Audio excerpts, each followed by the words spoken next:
A doctor is delivering a baby. The head comes out, and the baby says, "Hey, you my dad?"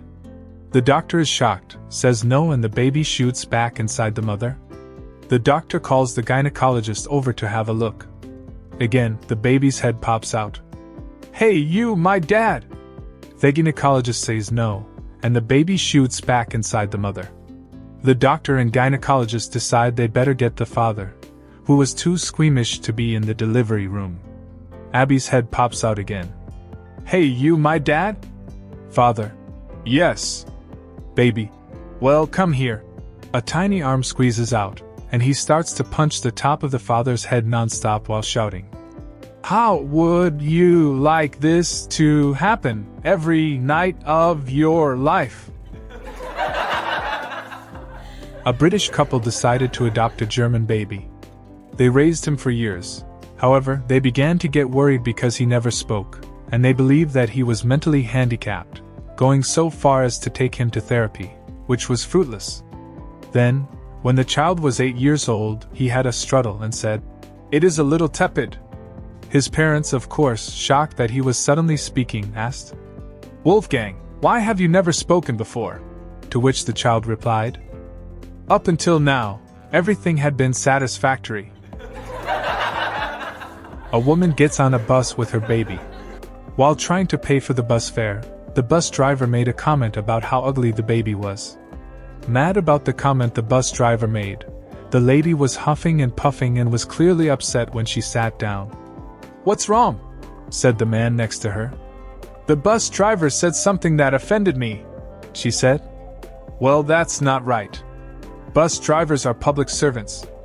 He shouldn't have offended you. Why don't you go back to the front and ask for an apology?" said the man. "You're right, I should do that right now," said the mother as she stood up.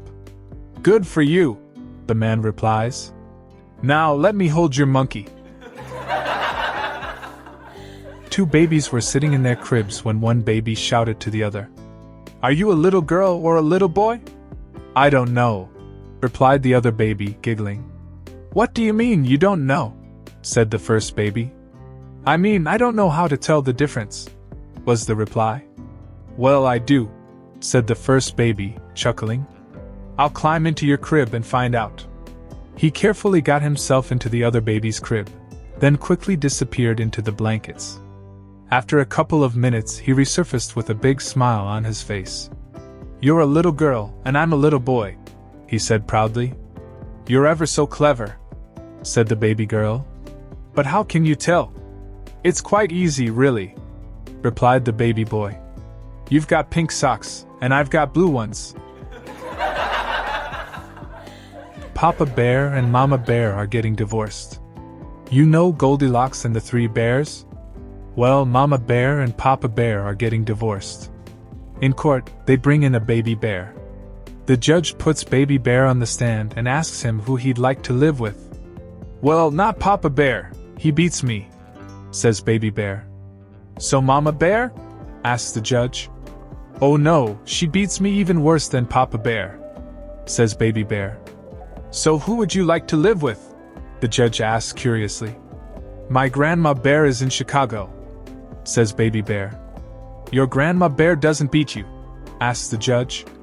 "Oh no, the Chicago Bears don't beat anyone." A man and his pregnant wife live in a very rural part of Newfoundland, Canada. Late one night, during a heavy rainstorm, his wife goes into labor. The husband sends for the doctor, who arrives, and he and the husband have to hold lanterns because they have no electricity or other fancy things in that part of Newfoundland. Finally, the wife gives birth to a healthy baby boy. But almost immediately afterwards, she starts having labor pains again. The husband watches with his lantern as the doctor helps the mother give birth to a healthy baby girl. But as soon as her second child is placed in her arms, does the mother go back into labor again? The father is just beside himself in shock, and to the doctor, he exclaims, "Holy thundering jazz, bye! Do you think the light from our lanterns is attracting them?" One day, Johnny comes home from school and asks his mother, "Mommy, how was I born?" "The stork brought you here," says the mother. And how were my brother Joel and my sister Emily born? The stork brought them, too. And how were you born? The stork also brought me. Did the stork also bring Uncle George and Aunt Ruth and Cousin Evan and Cousin Lisa? Yes. And did it bring Grandma and Granddad and Great-Uncle Jim and Great-Aunt Harriet? Yes. And did it also bring all your cousins and their children? It certainly did. A few hours later, when Johnny's father comes home, Johnny decides to ask him similar questions about his side of the family. Daddy, how were you born? The stork brought me here, says the father. Did the stork also bring Uncle Warren and Aunt Linda and Cousin Harold and Cousin Susie? Yes. And did it bring Granny and Grandpa and Great-Uncle Bob and Great-Aunt Alice? Yes. And did it also bring all your cousins and their children? It definitely did. A week later, Johnny's teacher calls his parents into her classroom. There's something I need to show you, she says. She shows them a paper that Johnny wrote that begins, "This paper on childbirth has been very difficult to write because there hasn't been a childbirth in my family for 3 generations."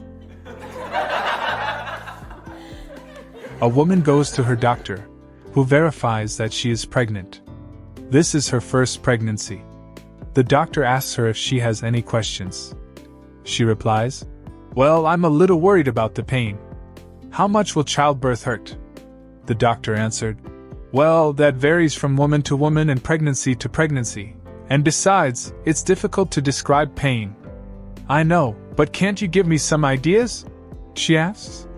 "Grab your upper lip and pull it out a little. Like this? A little more. Like this? No. A little more. Like this? Yes. Does that hurt? A little bit. Now stretch it over your head." A pregnant woman and her husband attend a pregnancy class together. The doctor is explaining to the class how to make pregnancy and delivery easier for couples. He goes on to explain how it's very beneficial to walk during pregnancy, as it is good for exercise and such. The doctor explains to the husbands that they should encourage it by accompanying them on their walks. A slow pace and frequent stops are recommended, as well as walking on grass or other softer surfaces. After the doctor finishes, he asks for questions, and one husband raises his hand. The husband says, "Would it be okay for her to carry the clubs too?" A German girl married a Spanish man and went to Spain. She can't speak Spanish. Each time she wants to buy chicken legs, she will lift her skirt and show her thighs to enable the seller to understand her. This went on for some time. One day, she wanted to buy a banana. So she took her husband to the shop. Because her husband speaks Spanish very well,